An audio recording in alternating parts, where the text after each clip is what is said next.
चलिए अब स्टार्ट करते हैं। हाँ देखिए, लीनियर फैक्टर अगर दिया है d minus M D dash minus A, तो CF का पार्ट हम कैसे लिखते हैं? अगर सिर्फ ये फैक्टर है तो उसके करस्पॉन्डिंग CF क्या आएगा? e to the power ax।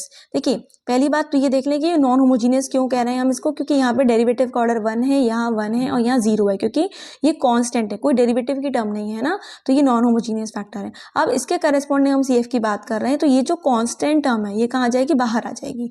ठीक है, तो e टू दी पावर में आया ax, पर एक नोटिस करने की बात क्या है, या माइनस है और यहाँ पे क्या आया? प्लस। तो विद अपोजिट साइन इसको कहाँ बैठाएंगे? बाहर, e to the power ax ऐसे आएगा।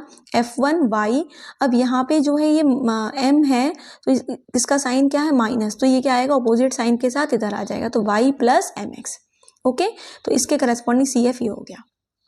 तो इसको हमें एक्सपोनेंशियल में ले जाना है विद अपोजिट साइन, और डी डैश के कोफिशिएंट को ऐसे ले जाना है y प्लस mx। ठीक है, आपको याद होगा होमोजीनियस में भी हम ऐसे ही लिखते थे, f1y प्लस m1x, इस तरह से लिखते थे, क्योंकि d है ना, तो उसमें भी हम d को m रखते थे। तो इसमें जब d से शुरुआत हो रही है तो इसकी शुरुआत भी ऐसे ही होगी, y से, y प्लस mx। तो यहाँ पे साइन चेंज हो जा रहा है। ओके, और एक और चीज देखिए, d जो है derivative with respect to x, तो मैंने आपको होमोजीनियस में भी बताया था ना कि जब हम d को m रख रहे थे तो बाहर x का मल्टीप्लाई होता था, तो सेम चीज इसमें, यानी कि x बाहर रहता था, तो इसमें भी ये d से शुरुआत हो रही है ना, तो x वाला टर्म बाहर है, तो बाहर क्या आएगा? x।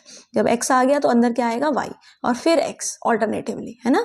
तो उसमें भी हमने यही सीखा था ना कि बाहर x का मल्टीप्लाई करते थे रिपीटिशन में, अंदर y से शुरुआत होती थी। तो ये भी हाँ याद रखिएगा कि d वाले में बाहर x के टर्म में हमें मिलेगा function e to the power ax, फिर f1, अब x आ गया तो y से शुरुआत होगा, और प्लस यहाँ पे जो भी ये टर्म है माइनस m है तो प्लस m हो गया, और x।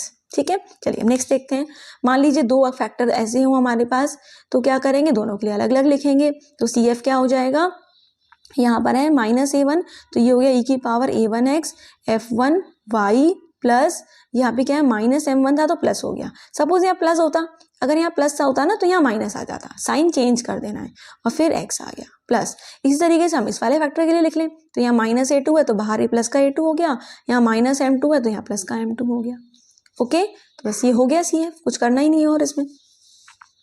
नेक्स्ट देखें, अगर मान लीजिए एक ही फैक्टर के ऊपर स्क्वायर लगा है, इसका मतलब क्या हुआ? रिपीटिशन हो रहा है। तो कोई बात नहीं, एक फैक्टर के लिए हमने ये लिख लिया, माइनस है तो इधर बाहर a हो गया प्लस का, ये माइनस है तो इधर प्लस m हो गया, तो एक फैक्टर के लिए लिख लिया। दूसरे के लिए कैसे लिखे? प्लस इसमें x का मल्टीप्लाई कर दिया, जैसे पहले कर रहे थे हम, तो x का मल्टीप्लाई करके फिर से यही सब आ जाएगा, बस f1 की जगह f2 हो गया। ठीक है, क्योंकि ये a तो दूसरे फैक्टर में भी है, तो ये a आना ही है, माइनस m है तो प्लस m आना ही है यहाँ पे, है ना। तो बस f1 की जगह f2 हो गया और x का मल्टीप्लाई हो गया।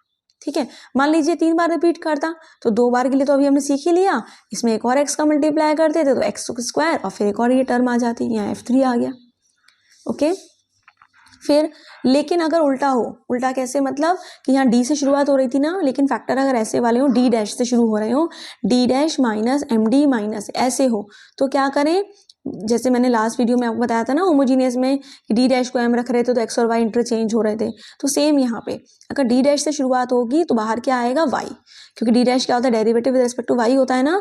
d में क्या आ रहा था? x, क्योंकि d क्या था? Derivative with respect to x, तो d वाले में बाहर x आता है, अंदर y से शुरू होता है। डी डैश वाले में बाहर y आता है, अंदर x से शुरुआत होती है। ठीक है, तो ये क्या हो गया? यहाँ पे माइनस था तो ये प्लस आ गया, e to the power ay हो गया f1, क्योंकि y आ चुका है तो अब x की बारी है, तो x, और ये माइनस m है तो प्लस m आ गया और y आ गया। ठीक है, तो डी डैश में याद रखना आपको, बाहर y, फिर x की टर्म, फिर y की टर्म, और ये साइन ऑपोजिट होके इधर जाएंगे। दो फैक्टर होते तो बिल्कुल ऐसे ही लिख लेते, जैसे एक ही लिखा, तो पहले इस वाले फैक्टर के लिए लिखा e की power a1y f1x plus m1y हो गया, प्लस अब ये इस वाले फैक्टर के लिए लिखना, तो ये माइनस a2 है तो प्लस a2 हो गया, डी डैश से शुरुआत हो रही इसलिए y आ गया, फिर f2, फिर x आ गया, ये माइनस m2 है तो प्लस m2 हो गया। ठीक है, अब अगर ये रिपीटेड होता तो वैसे ही पहले एक के लिए लिख लो, फिर क्या करें? y का मल्टीप्लाई, क्योंकि मैंने आपसे कहा ना डी डैश से शुरू होता है तो बाहर जो है y का टर्म रहता है, तो इसीलिए इसमें y का मल्टीप्लाई हो गया, और बिल्कुल वैसे ही लिख लिया, f1 की जगह f2 हो गया। 3 बार होता तो 3 बार लिख लेंगे, यहाँ y तक था तो यहाँ y स्क्वायर आ जाएगा, बाकी तो सब ऐसे ही रहेगा। ओके, अच्छा, अब अगर ये होता, ये देखिए आपके सामने ये लिखा है d डैश प्लस a और d dash, d plus a और d डैश प्लस b, तो इसमें क्या करेंगे? कोई बात नहीं, ये d प्लस ए है ना, तो ये देखो मैंने कैसे लिखा, क्योंकि अभी हमने सीखा था ना कि d minus M D dash minus A, इसके लिए तो हम सीख ही चुके हैं। तो इसमें एक्चुअल में ये क्या है हमारे पास, ये है हमारे पास d plus zero D dash plus A, actual में ये है ना। तो ये हम सीख चुके थे और ये इस तरह का है ये। तो क्या होगा, मैंने आपको बताया था कि जो कांस्टेंट होता है विद अपोजिट साइन बाहर जाएगा, तो e टू दी पावर में आ गया माइनस का a, ओके। और क्योंकि d से शुरू आते हैं तो इसलिए आया x, ओके। फिर f1, अब x आ गया तो y की बारी y। फिर हम क्या करते थे, जैसे ये माइनस m है तो हम प्लस m करके लिखते थे, प्लस एम एक्स, लेकिन इसमें तो जीरो है ना, तो जीरो लिखेंगे, उसका जीरो है तो मतलब कुछ भी ऐड नहीं होगा, क्योंकि जीरो ऐड होगा तो वो तो कोई फर्क नहीं पड़ता, जीरो ऐड करके वही आ जाता है। तो इसलिए क्या बन गया, e की पावर माइनस ए एक्स f1 y।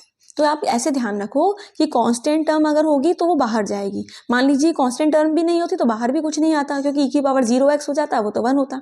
तो कांस्टेंट टर्म अगर प्रेजेंट है तो बाहर हमें टर्म मिलेगा, d के बाद अगर d डैश वाली टर्म प्रेजेंट है तो यहाँ एडिशन में कुछ मिलेगा, क्यों, तभी तो m की वैल्यू रखेंगे, वो नहीं है तो नहीं रखा हमने, ओके।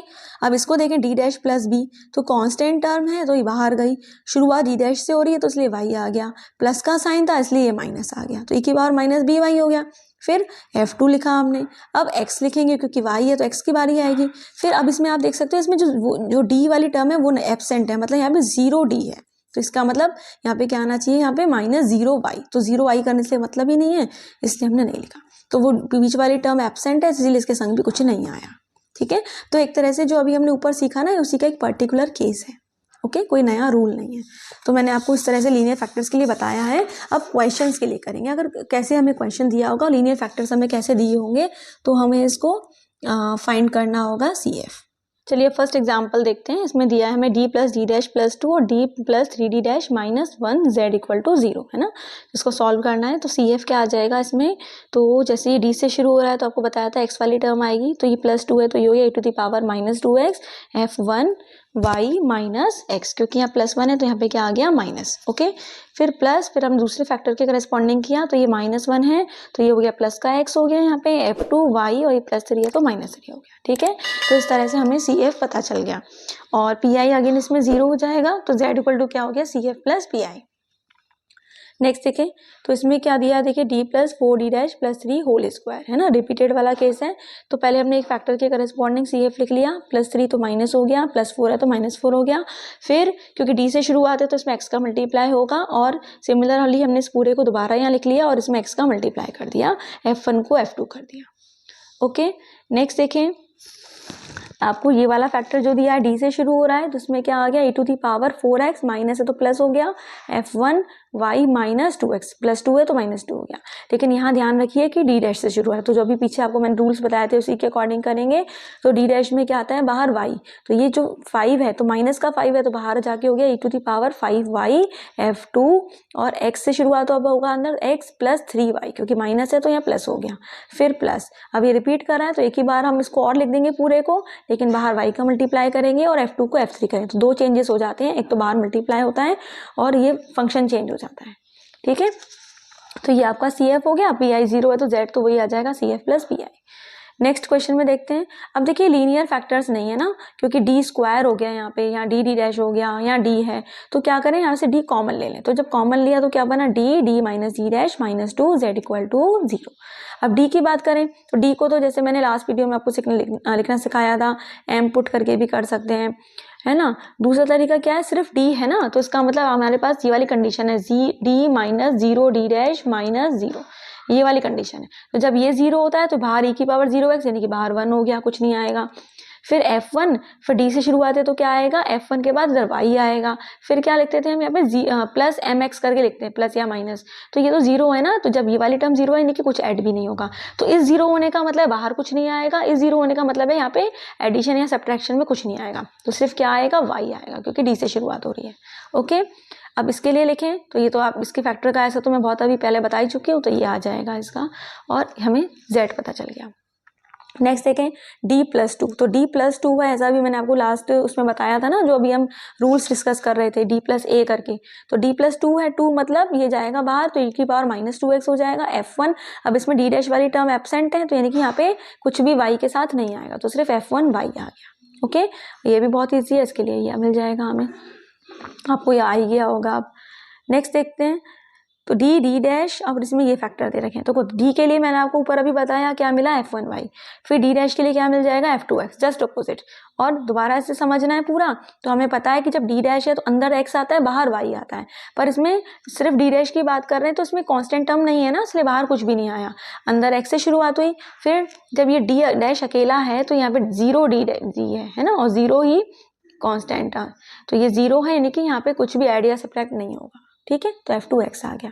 और m वाले तरीके से भी कर सकते थे जो लास्ट वीडियो में सीखा था हमने। फिर इसके लिए आपको पता ही है कैसे होगा, इसके लिए वाला आ गया e⁻x f3y माइनस x हो गया, क्योंकि प्लस था तो माइनस, यहाँ माइनस है तो बाहर plus, d dash plus D. इसको करने के तो कई तरीके हैं, तो जैसे मैंने इसको किससे किया है, डी वाले से कर दिया है मैंने, कोई नहीं, इसको मैंने कैसे करा, ये मान के कर लिया, डी प्लस डी डैश से कर दिया है मैंने। तो इसमें कांस्टेंट टर्म नहीं है तो बाहर कुछ भी नहीं आया, और फिर डी से शुरुआत हो रही तो y आ गया, यहाँ +1 है तो माइनस आ गया, x आ गया। और अगर आप डी डैश प्लस डी से करते तो भी हो जाता, उस केस में हम क्या लिखते हैं, f4, क्योंकि इसमें कांस्टेंट टर्म नहीं है तो बाहर कुछ नहीं आता, डी डैश है तो x से शुरुआत होती और माइनस y आ जाता। तो आप ये लिखें या ये लिखें, दोनों ही सही है। ठीक है, होमोजीनियस वाले से भी एक्चुअली हो जाता है, ये होमोजीनियस फैक्टर है ना, तो डी डैश को 1 और m डी को m रख के भी करेंगे ना तो भी आपको ऐसा ही मिलेगा, ये वाला मिल जाएगा। तो कैसे भी कर लो, बट मैं तो कहूँगी जो ये तरीका सीख रहे हैं ना तो उसी से कर लें, बस देख लें कांस्टेंट टर्म 0 है तो बाहर कुछ भी नहीं आया, अंदर वाले के लिए वैसे ही लिख लें, सबसे इजी ये रहता है ना, ऑक्सिलरी इक्वेशन लिखनी ना कुछ लिखना, डायरेक्ट हो जाता है। फिर अभी नेक्स्ट देखें, डी डैश +1 डी +2 और ये D square D dash square. तो डी डैश +1 तो कांस्टेंट वाले को बाहर भेजा, वो तो पॉजिटिव साइन, डी डैश से शुरू हो रहा है तो y आ गया, और डी वाली टर्म एब्सेंट है तो यहाँ पे कुछ भी नहीं आया, और डी डैश से शुरू था इसलिए यहाँ x आ गया। सिमिलरली डी +2 के लिए किया, अभी हमने ऊपर भी देखा था डी +2 को। फिर डी स्क्वायर के लिए किया, तो डी स्क्वायर के लिए जैसे अभी हमने डी के लिए लिखा था ना, डी के लिए लिखा था ना f1y, तो डी स्क्वायर के लिए क्या लिखेंगे, f3y। अब क्योंकि रिपीटिशन है ना, डी पे स्क्वायर लगा हुआ है तो x का मल्टीप्लाई हो जाएगा f4y। x का मल्टीप्लाई क्यों हुआ, क्योंकि डी है ये, है ना, डी वाले में बाहर x आता है। फिर डी डैश स्क्वायर के लिए भी ऐसे ही करेंगे, अंदर आ जाएगा f5 अंदर आएगा x, और फिर मल्टीप्लाई हो जाएगा y का तो f6x। ओके, तो इस तरह से हमने ये CF लिख लिया। अब देखो इसमें भी कुछ ऐसे क्वेश्चंस होते हैं कि जो इसी मेथड से हो तो जाएंगे, पर देखने में वो लीनियर तो है ही नहीं, तो क्या करें, उनको लीनियर फैक्टर्स में रिड्यूस करना होता है। जैसे हमें ये दिया हुआ है ना, और आपको मैंने लास्ट वीडियो में बताया था कि R S T P Q क्या होते हैं। तो R क्या होता है, डी स्क्वायर Z, तो डी स्क्वायर मैंने Z को बाहर कर दिया। T होता है डी डैश स्क्वायर Z, तो डी डैश स्क्वायर लिखा, Z बाहर है। P होता है डी Z, तो D है ये और Z बाहर। Q है तो डी डैश Z, इसका डी डैश ये तो Z बाहर, मैंने सबके Z को बाहर कर दिया और D और डी डैश में कन्वर्ट कर लिया। तो ये लीनियर तो है ही नहीं, तो क्या हम कर सकते हैं, हाँ कर सकते हैं। कैसे, हमने इसमें देखो आइडेंटिटी लगाई a square minus b square की, तो क्या बना d minus D dash d plus d dash, और ये एज इट इज आ गया। अब हम यहाँ देखें d माइनस डी डैश यहाँ भी है यहाँ भी, तो हमने कॉमन ले लिया, तो जब इसमें से कॉमन लिया तो d माइनस डी डैश चला गया, क्या बचा d प्लस डी डैश। जब इसका ये पूरा चला गया तो क्या बचा यहाँ पे 1। ओके, तो अब देखो आपको लीनियर फैक्टर मिल गए, जब फैक्टर मिल गए तो आप CF लिख सकते हो, जैसे अभी हमने पीछे सीखा था, दोनों के करस्पॉन्डिंग हमने लिख दिया। इसमें कांस्टेंट टर्म नहीं है तो बाहर कुछ नहीं आया, या माइनस है तो प्लस बन गया, है ना। सिमिलरली हमने यहाँ पे लिख लिया। नेक्स्ट देखते हैं, अब आप इसको कर ही लेंगे। नेक्स्ट देखिए, अब इसमें आपको ये दे रखा है ना, देखने में काफ़ी बड़ा सा है, तो क्या करें हम इसको। अब मैंने इसमें कैसे किया, इन दोनों को तो साथ में ही रखा है देखो, और यहाँ पे इन दोनों में से 2 भी कॉमन ले लिया है ना, ये तो साथ में ही है, बस इसको यहाँ स्प्लिट किया। तो स्प्लिटिंग द मिडिल टर्म से करते हैं ना, जैसे 2 1 जा 2, तो इस -1 को मैंने ब्रेक कर दिया -2 1 में +1 में, तो ये क्या मिल गया, ये इस तरह की चार्ट बन गई। 3 से ये 4 टर्म हो गई, इन दोनों में से d कॉमन लिया, इन दोनों में से d डैश कॉमन लिया, तो ये ब्रैकेट दोनों के सेम हो गए, ब्रैकेट वाली टर्म। अब इन दोनों में से इसको कॉमन लिया d माइनस 2 डी डैश को, तो क्या बचा, इसका d बचा, इसका d डैश बचा। ओके, और यहाँ से ये टर्म है ही ऑलरेडी। ठीक है, अब क्या किया, अब d प्लस डी डैश इसके पास भी है, इसके पास भी है, तो अब इस पूरे में से मैंने कॉमन लिया, तो इसका ये बचा d माइनस 2 डी डैश, इसका बचा +2। ठीक है, तो इजी है ये, बस एक बार आप करके देखेंगे ना तो अच्छे से आ पाएगा। तो लीनियर फैक्टर्स आ गए, अब आप सीख ही गए हो CF कैसे लिखते हैं, तो अब मैं इसको एक्सप्लेन नहीं करूँगी, आप आई होप आप इसको लिख पाएंगे, है ना, लिख लीजिएगा। नेक्स्ट देखते हैं 2s plus T plus -3q। तो अब इसको हमने d और d डैश में कन्वर्ट जब कर दिया तो यहाँ ये आ गया, d डैश कॉमन ले लिया तो ये मिल गया। अब d डैश की जगह f1x आ गया, अभी पीछे हमने सीखा था ना d डैश के लिए कैसे लिखते हैं। और इसमें अब देखो इसको लिखने के भी दो तरीके थे। एक तो ये कि अगर 2D से शुरू हो रहा है, याद रखना हमने जो रूल सीखा वो वैसे सीखा, या तो D से शुरू होगा या D डैश से, पर इसमें तो 2D से शुरू हो रहा है। तो एक तरीका तो ये है कि इस फैक्टर को मैं ऐसे लिख लूँ, 2 कॉमन ले लूँ उसमें से, तो ये लिख दूँ D plus D dash upon 2 minus 3 upon, ऐसे लिख लूँ, 2 कॉमन होके चला जाएगा, तो इस तरह से लिख लूँ। और फिर इसके करस्पॉन्डिंग में CF लिख लूँ, तो इसके करस्पॉन्डिंग क्या आएगा, ये माइनस है और D से शुरुआत हो रही है तो बाहर आ जाएगा e⁻3/2x। वो मुझे यहाँ लिखने की आदत है बट इसमें यहाँ लिख दिया है वैसे, है ना, इधर रह गया था तो मैंने इसलिए इस साइड लिख दिया, वरना आप एक ही साइड अपना हैबिट रखो लिखने की।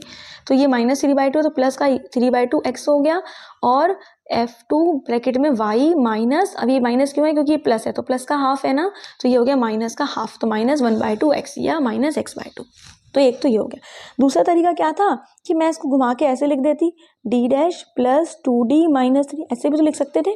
तो जब ऐसे लिखते तो क्या आ जाता हमारा CF, ये -3 है तो e⁻3 आता, D डैश से शुरुआत इसलिए y आ जाता, F2 आ जाता, y आता, अभी प्लस है तो माइनस आता और x आ जाता, ऐसे भी लिख सकते थे, ठीक है। बट ये वाला तरीका भी आपको पता होना चाहिए। मान लीजिए 2D और यहाँ 3D डैश हो जाता तो तब तो कॉमन लेके डिवाइड करना ही पड़ता है ना, तो इसलिए ये तरीका भी आपको आना चाहिए, ठीक है। और ऐसे भी कर सकते हैं, ठीक है। अब ये CF आ गया तो PI 0 तो Z मिल जाएगा। अब 2 क्वेश्चन और मैंने अभी यहाँ बचे हुए हैं, देखिए इसमें क्या किया हमने, बहुत इजी है, दोनों में से मैंने D कॉमन ले लिया, यहाँ D डैश कॉमन, यहाँ से B कॉमन ले लिया, ठीक है। तो D डैश प्लस है दोनों में बन गया, तो जब D डैश प्लस से आ गया तो क्या बचा था, D प्लस B, ठीक है। तो D डैश प्लस A के लिए ये आ गया, D प्लस B के लिए आ गया। इस तरह का हम कर चुके हैं पीछे इस तरह के फैक्टर्स के लिए। तो वही है, कांस्टेंट की वजह से ये टर्म आ रही है, D डैश से शुरू है तो y आ रहा है, अंदर x आ रहा है, और D में वहाँ बाहर x वाली टर्म और अंदर y वाली टर्म। तो ऐसे वाले मैं आपको बता चुकी हूँ अभी फैक्टर्स, तो आप लिख लीजिएगा। बस लास्ट क्वेश्चन और देख लें। इसमें देखिए क्या हुआ, इन दोनों टर्म्स को हमने साथ में लिखा, इन दोनों को साथ में लिखा, इन दोनों में से हमने 2a भी कॉमन ले लिया, इसमें से कुछ कॉमन नहीं था लेकिन a² - b² वाली आइडेंटिटी अप्लाई कर दी, तो d माइनस AD डैश और d प्लस AD डैश आ गया। अब हमने देखा कि इसमें d प्लस AD डैश है और इसके पास भी है तो उसको कॉमन ले लिया, अंदर ये मिल गया, ठीक है। तो फिर तो अब आप CF लिख ही लेंगे कि ये d माइनस AD डैश है, तो कांस्टेंट टर्म नहीं है तो बाहर तो e⁻0x हो गया, यहाँ a आएगा, है ना, a, और ध्यान रखिएगा a मिस हो गया यहाँ पे, तो y प्लस है तो माइनस ax आ गया, प्लस इसमें कांस्टेंट टर्म बाहर गई, e⁻−2a भी हो गया, x आ जाएगा क्योंकि d से शुरुआत है, फिर F2 ये माइनस है तो प्लस का ax यहाँ आ गया, ठीक है। तो ये हमारा CF हो गया। तो आई होप आपको ये क्वेश्चन समझ आए होंगे। अब इसमें देखो एक चीज़ और बताना चाहूँगी, ये आपके सामने 7 क्वेश्चंस हैं विद आंसर्स हैं, आप इसका स्क्रीनशॉट लेके सॉल्व करिएगा। और वो मुझे जो बात बतानी थी वो ये कि ये जो 7th क्वेश्चन है ये थोड़ा सा अलग है, तो मैंने ना इसको आपके लिए सॉल्व नहीं आधा सॉल्व कर दिया है, ये भी मैं आपको दिखा देती हूँ। देखिए जब इस RST PQ में जो क्वेश्चन है ना इसे कन्वर्ट करेंगे जब, तो आपको ये मिलेगा, और इस Z को कॉमन ले लेंगे तो ये 1+1 भी आएगा, तो ये पूरा ये मिलेगा, ठीक है। तो आप इसको कैसे करिएगा, इन तीनों टर्म्स को मिला के ये बन जाएगा d प्लस d डैश का होल स्क्वायर, इन दोनों में से 2 कॉमन ले लेंगे तो 2d प्लस d डैश हो जाएगा और +1। तो अगेन अब ये क्या बन गया, ये d plus d dash plus 1 का होल स्क्वायर बन गया, है ना, क्योंकि ये a² plus 2b² plus 2ab वाली टर्म आ गई ना, तो a है d plus d dash, b है 1, तो d plus d dash plus 1 का whole square, z equal to 0 बन गया। अब आप इसका CF लिख लीजिएगा और आंसर आपको दिया हुआ है, ठीक है। तो एक बार फिर से क्वेश्चन देख लीजिए, स्क्रीनशॉट नहीं लिया तो ले लीजिए, इसको सॉल्व करिएगा। वीडियो अच्छा लगा हो तो लाइक करें, कमेंट करें, आपके कमेंट मुझे बहुत मोटिवेट करते हैं, और दोस्तों के साथ शेयर करें जिससे उनकी भी हेल्प हो सके। Take care, Radhe Radhe.